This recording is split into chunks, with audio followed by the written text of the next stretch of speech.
A very good evening to you, Mukhaitsu Dumela. Welcome to ANC Decide with me, Palisa Muchuminyani. Let's take a look at news-making headlines this evening. It is going to be a straight fight for the top six and two candidates to slog it out for each poster. Zweli Mkhize and Nomvula Mkonyane withdraw from the race. ANC top six dissolved, the new top structure to also have 6 members as ANC rejects the proposal to have 2 deputy presidents and 2 deputy secretary generals. In an exclusive interview with AN7, KZN ANC member Sihlezi Kalala claims Nkosazana Dlamini Zuma is going to win by over 300 votes. And he says the hurdles for the nominations have been cleared ahead of voting this evening.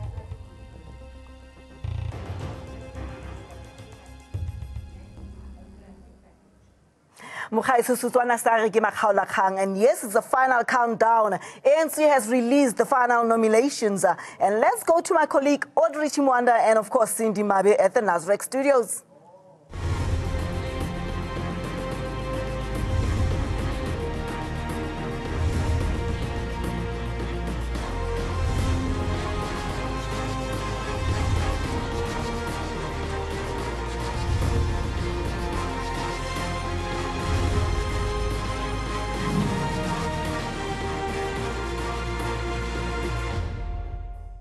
Welcome back to Nasrec, the home of the 54th ANC National Conference.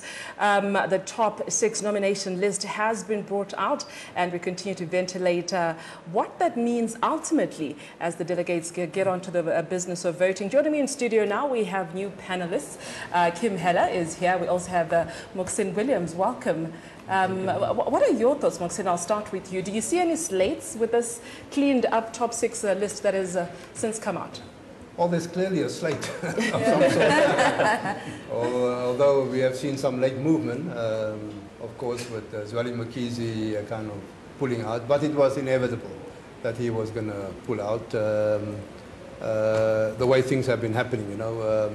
And I think the significance of that is that he may just consolidate the vote, the KwaZulu-Natal vote for NDZ. I think that would be my guess. Because I think that's where his base support really is. So it's significant in the sense that if it's going to be a very close run race, too close to call now, his withdrawal is important if the numbers are going to be very tight. To bring that 190 or so support for Cyril Ramaphosa in KwaZulu-Natal, maybe cut that back a little bit. You know. And also we saw Nomvula Mkonyane as Treasurer General. So with the withdrawal as well, even including Dr. Mkhize, is it because of their own assessment that they're not likely to succeed as Deputy President or Treasurer General respectively? Or is it more about, one, the urgency around unity, or thirdly, about supporting a particular slate? I know I'm giving you quite a bit of a complex one, yeah. Yeah, look, you know,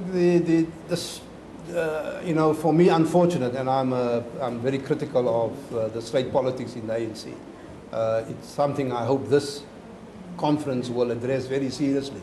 I mean, we're now the end of day 2 of a 5-day conference, and it's been about nothing else but the leadership election. It's important, a change in leadership, but there are very, very fundamental issues that the ANC has to decide in terms of resolutions that came from the policy conference of actually greater importance to the 55 million South Africans out there. So I think, you know, in whatever commission is going to look at this, they must come out with a better way to deal with leadership change. But this has been pretty messy, unfortunate, and, you know, the unity they talk about could just be a facade, you know. So the new leader and the new leadership that emerges, one of the first things they will have to tackle after Wednesday is how do you rebuild this ANC into an organization that we know carry the hopes and aspirations of the majority of our people, and you know, that will be able to fight an effective election in 2019, which is just 18 months away. Short of almost 5,000 voting delegates that have that responsibility squarely on their shoulders in deciding who's going to take South Africa forward. But with the economic trajectory that we need, and in terms of social inequality, etc., Kim, in your view, between the two candidates, who's in your view, one that could implement that kind of strategy? Thank you. Nice to be here with such an esteemed panel. I think we must not forget that all these policies do not belong to a particular candidate. So RET and all these policies that are hopefully get proper address, as Mohsin is saying, in the next few days, will be implemented irrespective of which president and team emerges. And I think one thing we're forgetting is the potency of the NEC, who I think are going to be the key drivers in any policy implementation moving forward. So we're focusing a lot on the president, but I think all the candidates are actually are servants to the ANC policy framework and will have to implement accordingly. Just a reflection on the results. I was hoping that we would see the X factor of a floor nomination, and I was hoping that perhaps we would get a boost of more females and younger people that I was hoping we would see.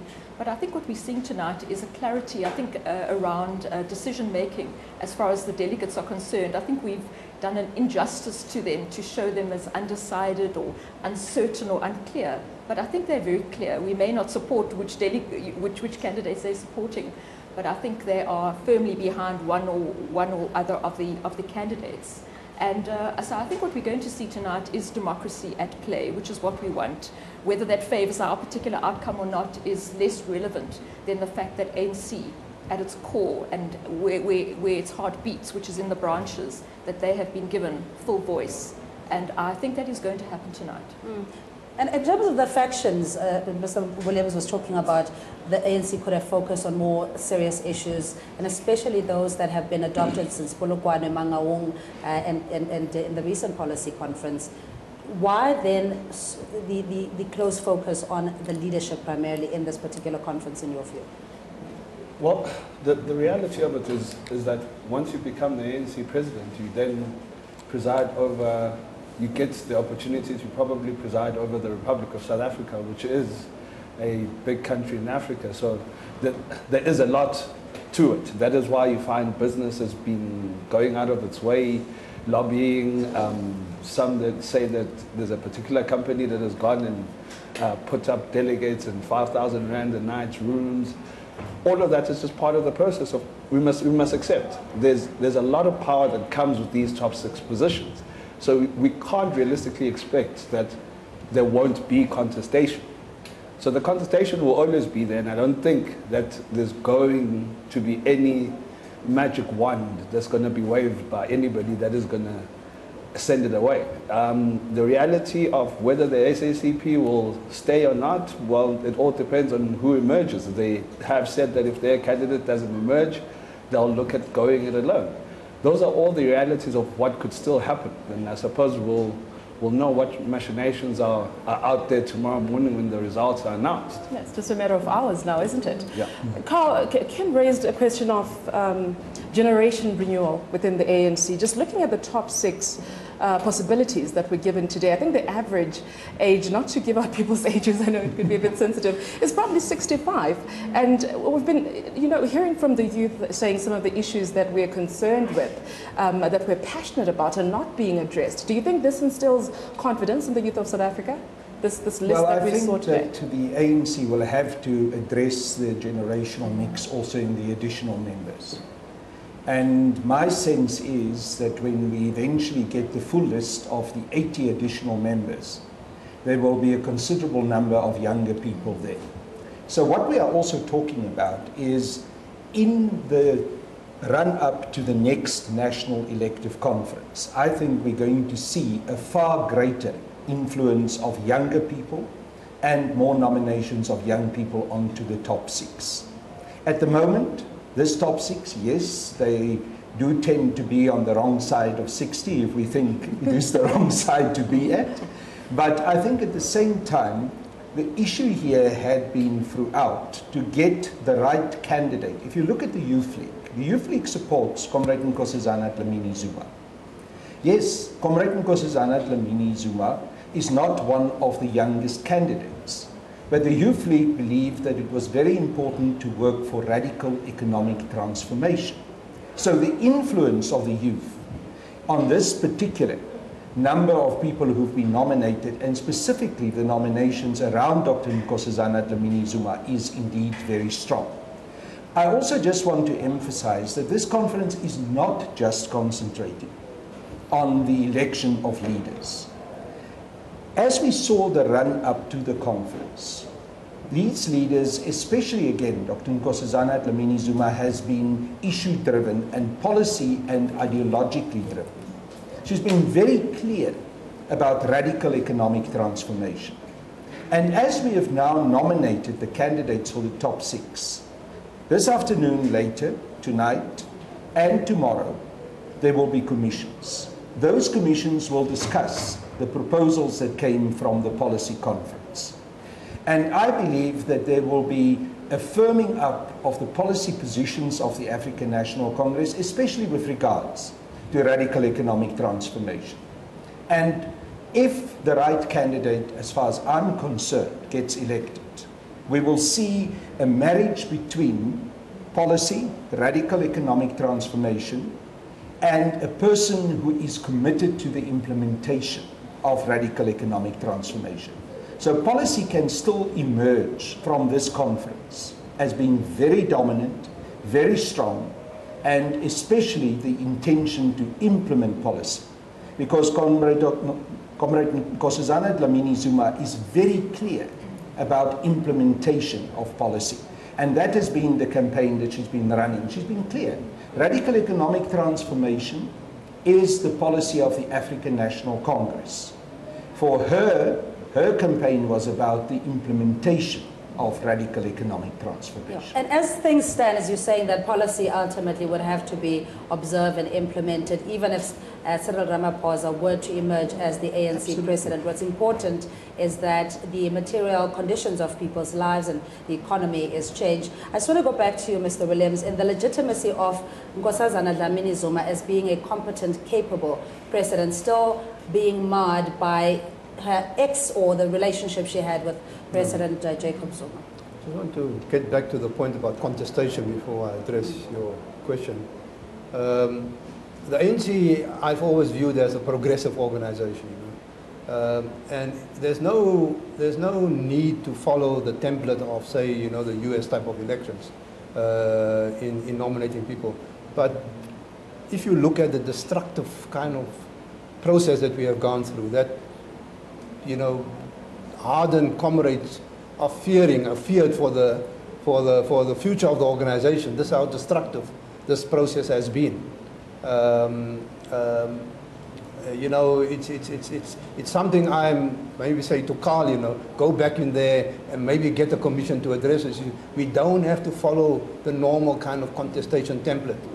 In view of the fact how seriously damaged we've come out of this particular process, to me, it's we can't afford another one looking ahead in 5 years' time of this nature.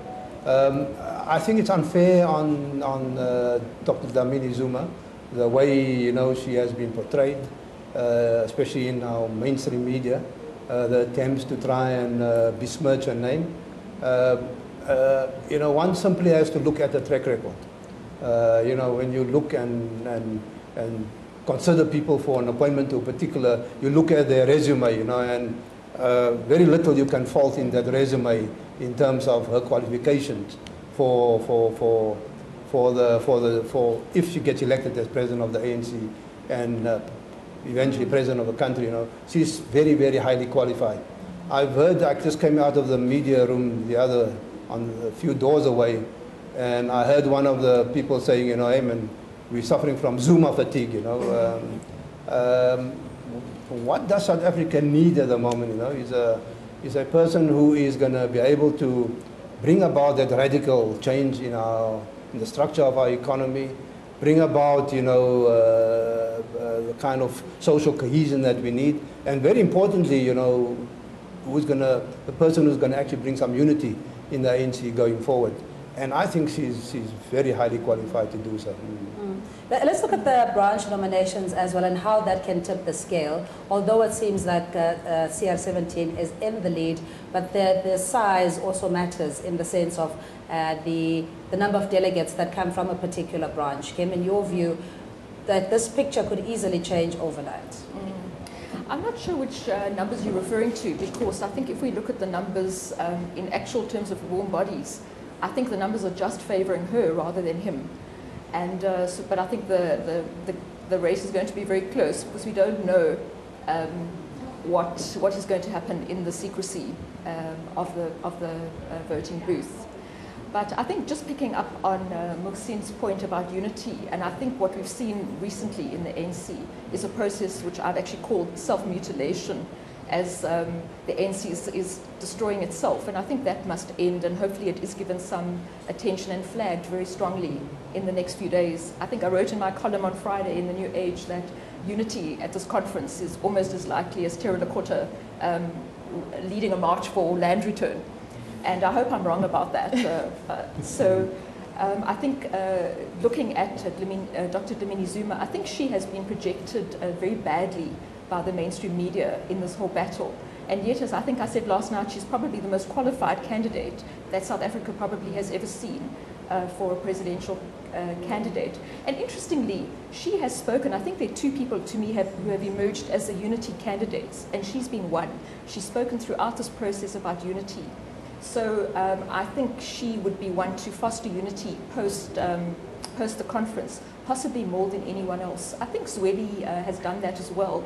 And unlike Muhsin, I've been quite surprised that he's backed off and he's declined, and I'm not sure what the reading of that is yet.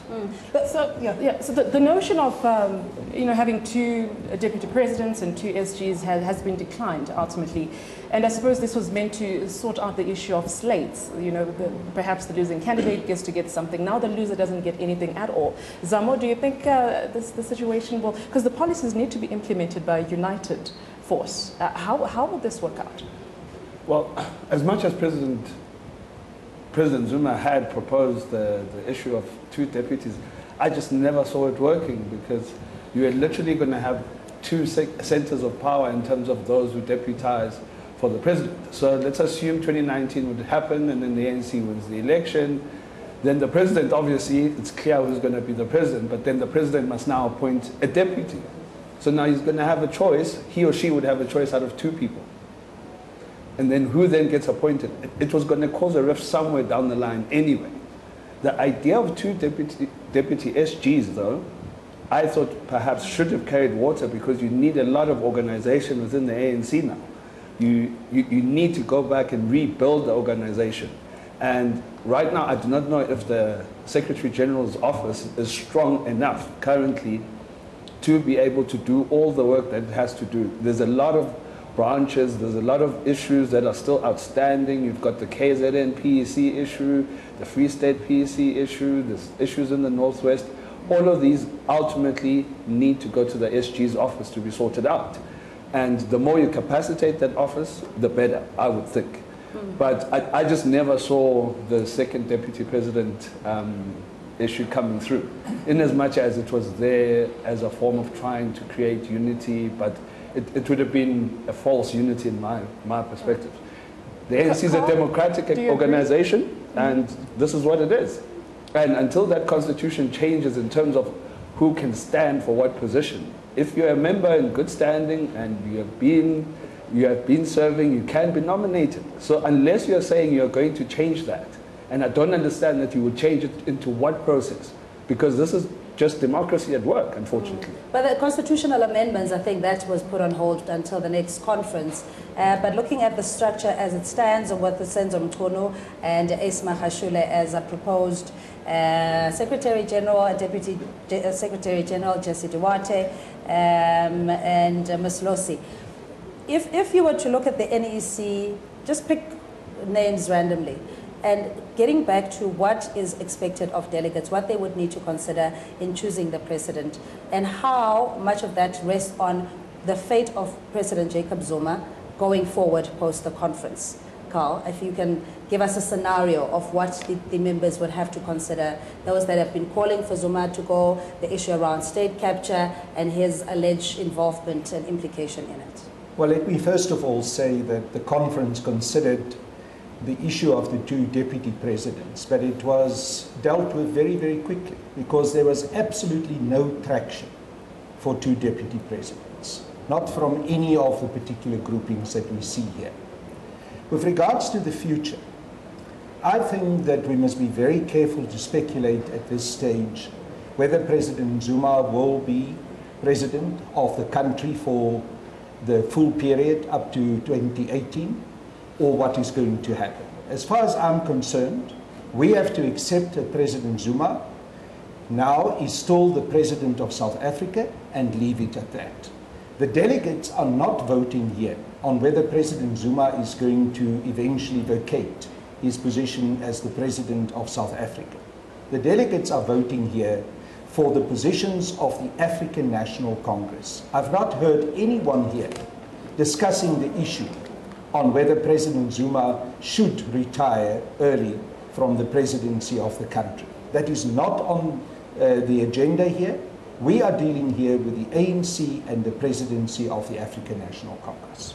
Yeah, that's the narrative that's created that should see a run, therefore President Zuma's political, well, at least in his office tenure would be cut short, and if Nkosazana were in power, she would be perpetuating that narrative that she'll protect or be an extension of him. I don't think we can say anything about it at this stage, and I really don't think it necessarily follows that President Zuma will retire if Comrade Cyril Ramaphosa becomes the president of the African National Congress. Let's wait for the situation to play itself out. The reality that we know at this stage is that President Zuma is due to continue to be the president of South Africa until the next national elections, and that is in 2019. Nothing stays the same even one day in politics, but we'll hold on to that very cautious view, Mr. Niehaus. Mr. Williams, your view? Well, just to get back to your other question, my experience with ANC elective conferences over the last number of decades, has been the delegates, they always arrive at the right decision. So in the loneliness of the voting booth tonight, that you referred to, I'm sure they will take the right decision, and for the simple reason, they will have to live with that decision for the next 5 years. I think, back to your other question about the fate of President Zuma, I think one must look at the very, very important issue of who are the people who are going to form the National Executive Committee. And I was interested to hear Sikhli Zikalala saying earlier today, that they're going to look at the balanced NEC to try and forge that unity at an NEC level. But just to cast your mind back, over the last number of years, it's the NEC that actually took a decision in, I'm trying to think of the year now, 2009, 2008, to recall then President Thabo Mbeki from the presidency of the country. So yes, as Carl correctly says, we don't anticipate what's going to happen, but really I think that kind of debate and discussion and deliberation and eventual decision will remain in the hands of an NEC. That I hope will be balanced, that is, as Sikhli said earlier on, representing the full spectrum of the ANC delegates who gathered here for this elective conference. And the delegates may not be influenced as much as we are by what's in the public discourse and what the banking report suggests, that the economy will flourish under a particular candidate, and it would be the end of the ANC if the other emerges. Kim, in your view, that ultimately one is about what's in the best interest of the country and the unity of the ANC? Well, I think for those of us that have actually bothered to speak to delegates, we will know that they had the interests of the ANC at heart, as well as South Africa, particularly black ordinary South Africans at heart. And I think the demonization, as I've said before, of delegates is very unfortunate and unfair. And I also think we have this red herring of the Zumification. For the ordinary person on the street, this is less of an issue then their daily fight against inequality, poverty, lack of jobs, lack of land.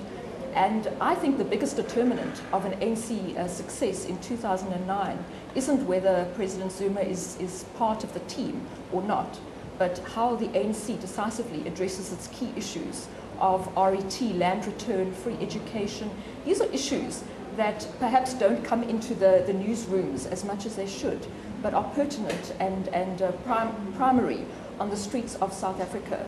So that those are the real issues, and I think these scare tactics of business and the markets are actually very counter-revolutionary and anti-democracy, actually. Yeah, but either leader would have to champion the radical economic transformation within the parameters of the law, the constitution, and not to jeopardize the economy. So, for delegates to decide, they have to put the country first. Mr. Williams. Well, I think, there is a perception in business that Cyril Ramaphosa would be the better person to kind of renegotiate a new South African economy, if you want to look at it from their perspective, rather than a Dr. Dlamini Zuma, which is an unfortunate, and if Dr. Dlamini Zuma emerges from this elective conference as the new leader of the ANC, my view to business and what I would urge business to do is to understand, that this will be the new president of the ANC. More than likely be the new president of the country in a matter of less than 2 years. And in the interest of their businesses and in the interest of the economy of the country, it's very important that they find some way to connect and find a rapport with the new leader of the African National Congress. It's important. And business people, they look at their bottom line and they look at, how their businesses are going to be developed, and that's the decisions they will be taking. And it's not in their interest to be at war with a new president of the ANC.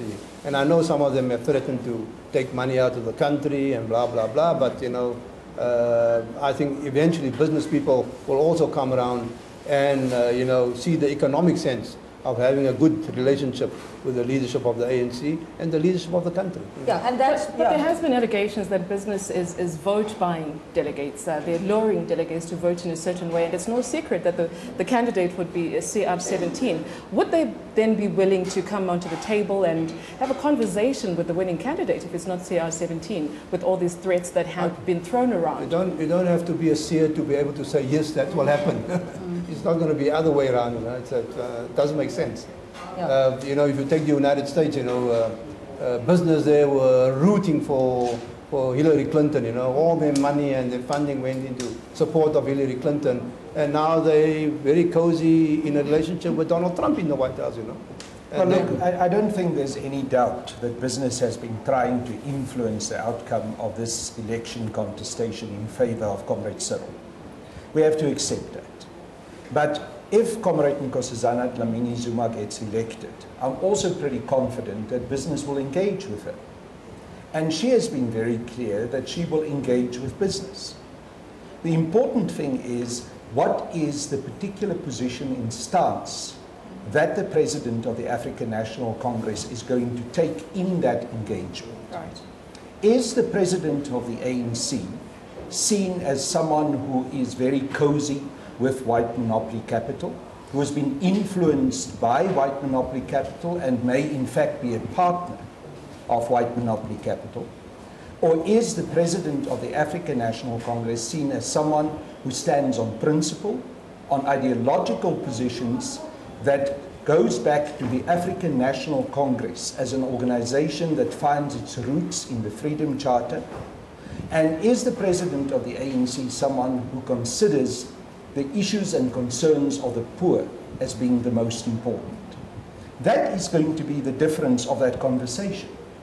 And I believe that the conversation will be a far more constructive one and important one for the sake of the future of South Africa. It is done between Dr. Nkosazana Dlamini Zuma and the business community, because she's clearly committed to pro-poor policies. And we all know that she's got no links with the business community in the sense that she's been a business person. She's never been a business person. She's only been a politician. So yes, the engagement will always happen, whether it's Cyril Ramaphosa or Nkosazana Dlamini Zuma. but the nature of the engagement will be very different. And that comes back to the point that Muhsin made about what the delegates will be doing in that secret ballot box tonight. The delegates will be asking themselves which candidate is going to serve the interests of the majority of black, especially African people in South Africa best. And I'm confident, like Muhsin, that ultimately the delegates will come with the right conclusion, and that conclusion will be we need a pro-poor candidate that is not too close to business, that can engage business on behalf of the majority of African people in South Africa. And they're going to vote for Comrade Nkosazana Dlamini. Yeah, the support for Cyril Ramaphosa also in the sense that there are certain initiatives that he's implemented, the CEO's initiative to fundraise for free higher education, the work that he's done around the moral regeneration movement, don't quote me again, and also the need for stability economically, the grading of the investment grading of South Africa, of the country, etc. Do you think that delegates, in the pursuit of improving the lives of the majority poor, would also consider that economically we need to have a higher growth rate to achieve the aspirations of the poor? Well, we as an organization represent people who are on the outside of the economy. So when you start talking about inclusive growth, you can't include us in something that we are on the outside of. So our position is very clear. We know who we support as a candidate. It's a candidate who has spoken to what we want. We certainly back her without any shadow of a doubt, but then we also are going to be expecting that she will follow through on what she said. And when we look at her track record from the time she sat as Minister of Health, taking on the pharmaceuticals, taking on the cigarette companies, she's proved her worth. And when it comes to who would I prefer sitting at the negotiating table, I mean, businesses told us that they sit with 1.4 trillion rand. They will not invest it because they only invest for profit. And at the end of the day, she's come out clearly and said, if the factions that attach themselves to that are not good for the culture of the ANC. So I actually ran a lone campaign, and I've learned a lot from that, and it is doable. And I'm hoping that we could adopt some of those methods going forward, because as you could see from the floor, there were a lot of tensions from various provinces, and I'm hoping we could get over that. We belong to one organization.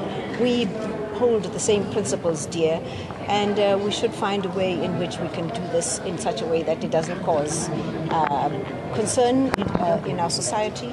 Anybody who is watching that nomination process plays out will be very worried about us, but I can assure them that we will find a resolution to that. I must ask you, now you've ran two different campaigns, yourself and Cyril Ramaphosa. Yes. Now you're merging that message. You Yes. want to go to the delegates with one idea, one message. How is that compromise working between you and DP? There is no compromise. We're just going to the delegates to say we are now in one campaign. That I am running as deputy of the ANC, because that is what the branches have put me. The branches were given the opportunity to nominate, and they have nominated me in the position of a deputy. And therefore I accepted to run together with Cyril as part of our alliance and cooperation. And he was nominated as a president, and I thought it just fitted very well. What do you think of your chances? I'm not thinking about my chances. I'm thinking about how do I get out of this right now. You don't. And you don't get to. No, I feel very captured and unfairly. How do I feel? I haven't started feeling anything, so I'm just kind of running on adrenaline from one place to another. It was a very hectic session we've just come out of, and I'm glad that it is over. Thank you, Minister. Thank you. She had to leave. Yeah. Thank you. Thank you. Happy enough? Yeah, thanks.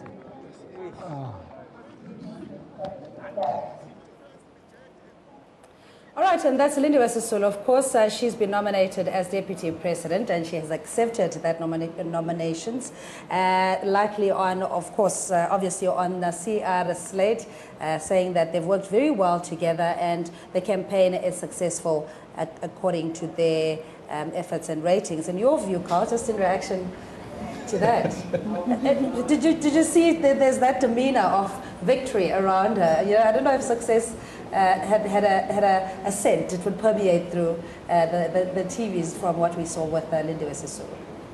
Well, I'm not so sure how well she and Comrade Cyril work together, but anyhow, that's up to them to figure out. I saw a few fireworks during the last few weeks.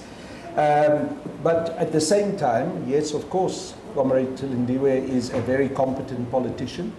And I'm pretty sure that at this stage she knows that she has to project an image of victory and of confidence. And so will every other candidate who is on this nomination list. So we shouldn't read too much into that. The issue at the moment is what the delegates are going to do. And really the delegates will determine the future of the ANC now and the future of every one of those nominees.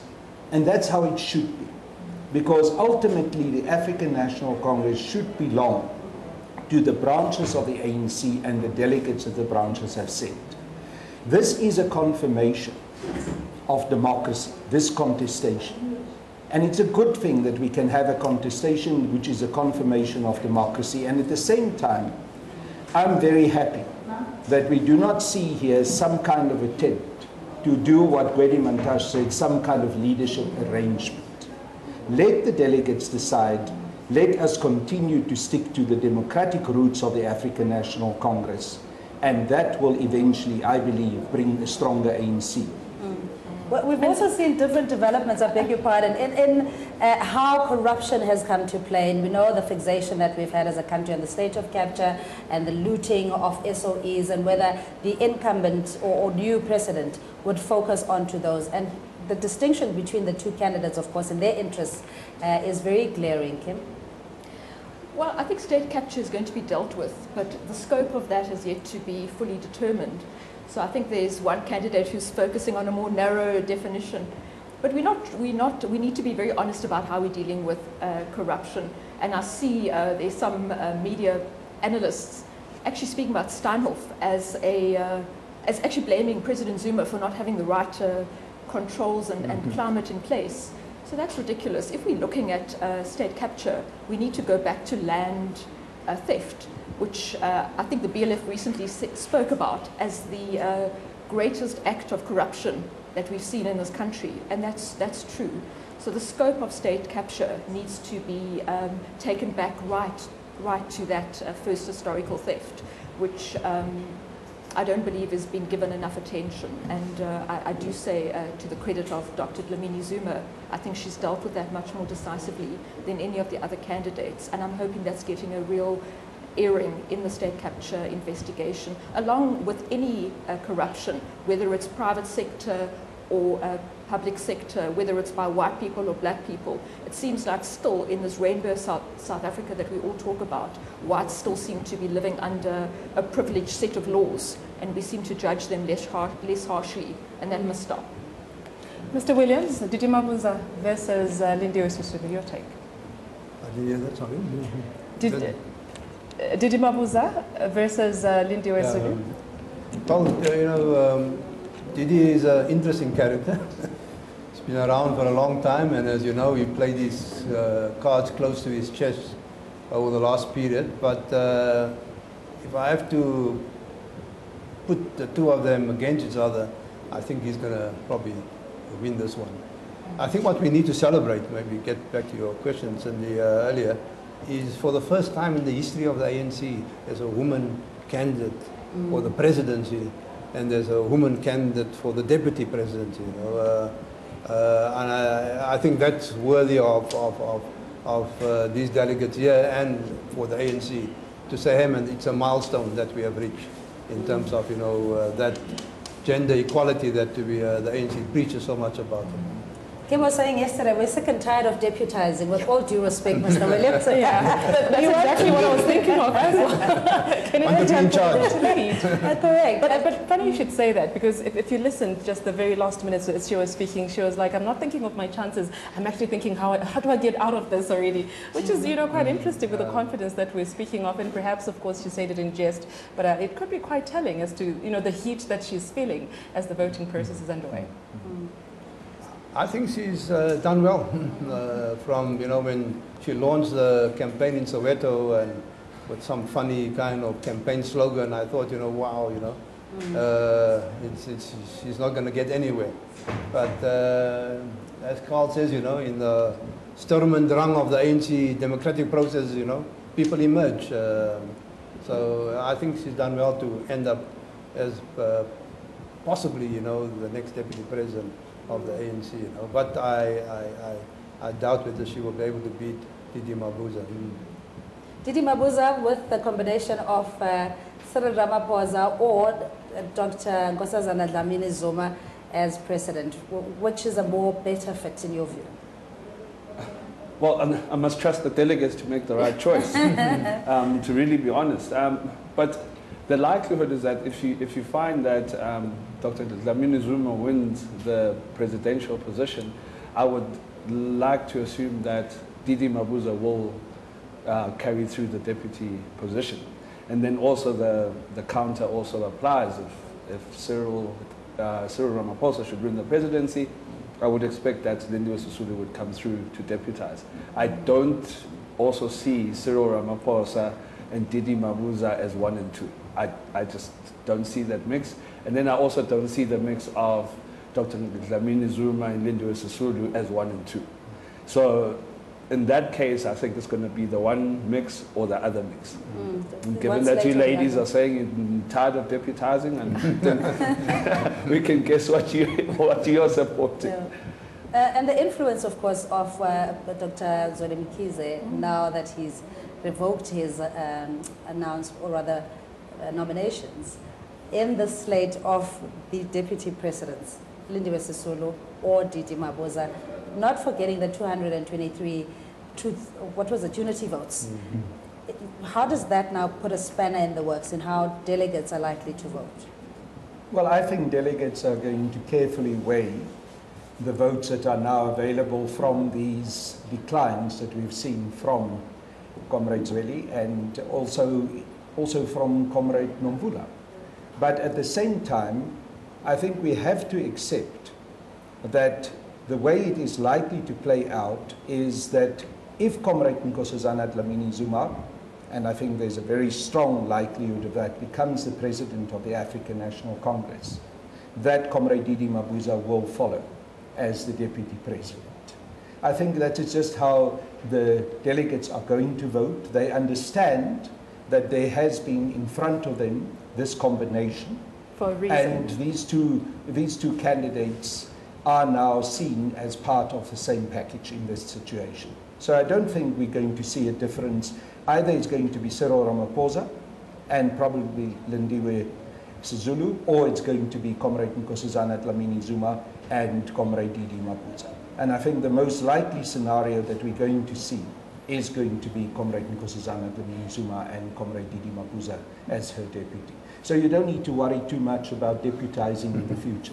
You will have the real McCoy, as they said. So I suppose it's evident at this point that the slates, delegates are well aware of it. You know, the ANC may not want to come out and say, you know, we have a politics of slates, but it is there. Delegates will probably vote along those lines going forward. Well, I'm careful about slates, but they are preferences. They are associates.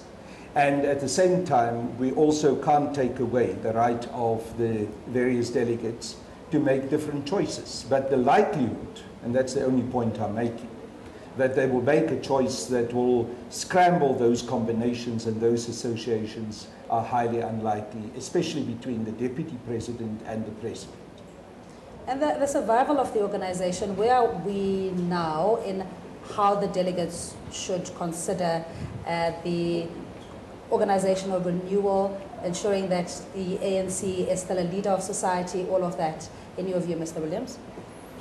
Well, that's why I say, you know, that it's very important that that the ANC delegates tonight get over this leadership contest and get into the real meat of this conference, which are the resolutions that were forwarded by the policy conference more than 6 months ago. The ANC, I'm hoping that the fact that an election is looming in 18 months' time, and 18 months in terms of planning and campaigning in an election and trying to reverse, for instance, the problems that arose in the local government elections just over a year ago, is going to need some time. You're going to have to fix a lot of things, fix the image of the organization. You spoke about corruption and state capture. The ANC really has to now work very hard to change the perception out there, and I think which cost the ANC in metros like Johannesburg and Tshwane, that there's this taint of corruption around the organization. And of course there are other fundamental issues that will have to be addressed. In a way, if you're talking about the organizational renewal, really we have to look at, ANC has to look at how, for instance, the branch structures work. We have seen unhealthy contestation, even at municipal levels, And the sad part of that is where people have died. It's that serious, where you can almost count the bodies in KwaZulu-Natal over the last period, And at the heart of it is this idea that you can actually, advance your material situation by being a member of the ANC and in a certain position where you can dish out patronage and be in charge of, kind of certain levels of power, And it's very serious. It's very serious. And the ANC has got to look at, we need to develop a country where, political organizations can grow and develop without violence, without killing each other. The danger for us is, us going the way of some other countries, where people see violence as a means to power.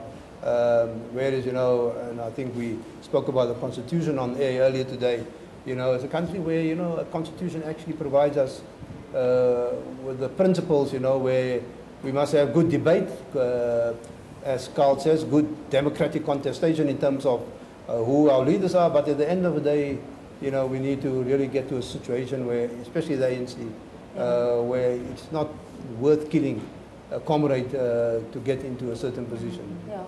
And I think, speaking of internal structures of the ANC, we saw when proceedings started earlier today, we saw delegates raising concerns with how the Electoral Commission was going about their business. And perhaps speaking to how the internal democracy processes of the ANC are either strengthening, or is it the fissures that we've been seeing within the ANC? I don't know if you'd like to respond to that, Zuma. Well, when it comes to it, there will always be contestation, because the ANC Constitution is the supreme document, and it allows certain things, that members have got certain rights. Yes, they have responsibilities as well, and what one needs to go back to is actually look at what has occurred with the political education of the average member at branch level. What has happened to induction? What is the political school consisting of? Are the values of the ANC of old continually being taught? Is there unity in that? And I think that goes back to, I believe it was a project that, Carl will correct me, it had been given to from Deputy President Kgalema Motlanthe. Yeah, that's correct. To handle the whole political school. We don't know what the results of that were. And that's where you really have to go back to actually find out how is the ANC going to go forward. Because there is a fight over resources. What you found in this country is that BEE was only 26%, and you want to affirm 80% of the population with 26%, you are going to find contestation for those resources. So even with radical economic transformation, there will be contestation, but now the behaviors have to be taught, and they need to be taught the same way you teach a child not to stick their hand in the fire. It has to be taught and repetitively taught, and not just expected that someone is going to become a member of the ANC and just follow the traditions if these traditions are not being taught on a daily basis, on a monthly basis at branch level. It mustn't be only every 5 years that you have this conversation of what is the ANC, who is the ANC, and where is the ANC going. But in the current political positions, as Premier of Mpumalanga and Human Settlements Minister, and looking at dealing with the erosion of the brand of the ANC, now being almost synonymous with corruption, you know, being referred to as a party of patronage, there are no consequences of looters, etc. The deputy presidents, in your view, Kim, and their job in restoring that organizational pride as well within the ANC?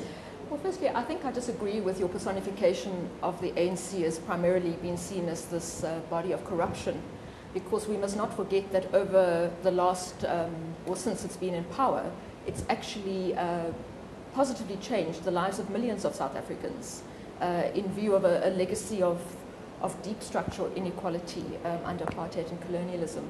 So I think let us not perhaps push that narrative, which is, I think, very much in the mainstream media and disingenuous.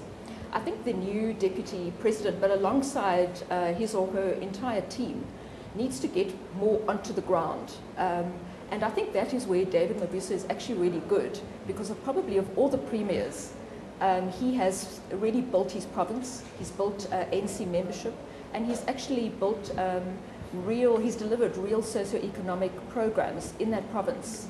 And in a way, I think his win as a deputy president will be a great loss to the province. And hopefully he's built up leadership in the province that will take over that. But I think our leadership, the ANC leadership, has become very remote from its people. And I think I wrote a column a few weeks ago that said we need to generate, the ANC leadership needs to generate a love affair again with the people of South Africa, and it needs to do that. And hopefully what we're not seeing emerge out of this conference is the branch has become a casualty, because this is the heart and soul of the ANC. And I'm worried there's going to be some fracture with an outcome that isn't accepted at a branch level. And we could still see this week what we call a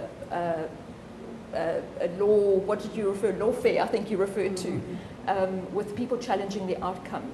And I think that doesn't bode well for preparations for 2019. So hopefully we're not seeing that. Yeah, I mean, the interest, as you were saying, in the ANC and what the media might portray is not, you know, necessarily where the party stands. But I don't think delegates, maybe again I'm hoping that they're watching, or Carl will take the message back, you know, we don't need to pussyfoot around the whole perception of corruption. There is that perception. And the ANC has dropped electoral support from 1994 to the last election, you know, from 67 or 68% to 58%. And the opposition are looking at the 2019 election with keener and keener interest, because they can see that there is this problem that surrounds the ANC that could mean that it could lose even a province like Gauteng if the trend from the 2016 local government election continues, you know. So it needs to be addressed very clearly.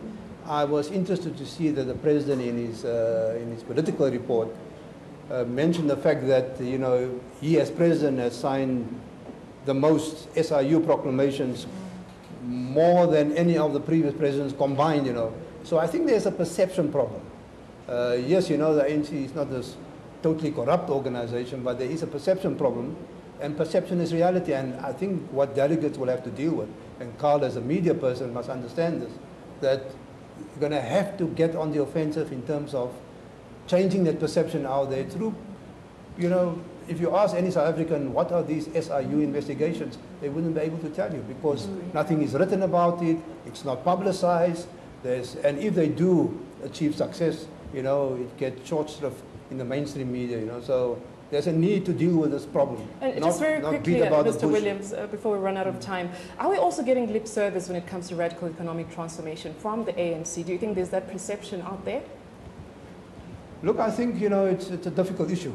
It's not, you know, we have structural problems within our economy that has been there before 1994, and they're not changed very easily overnight, you know.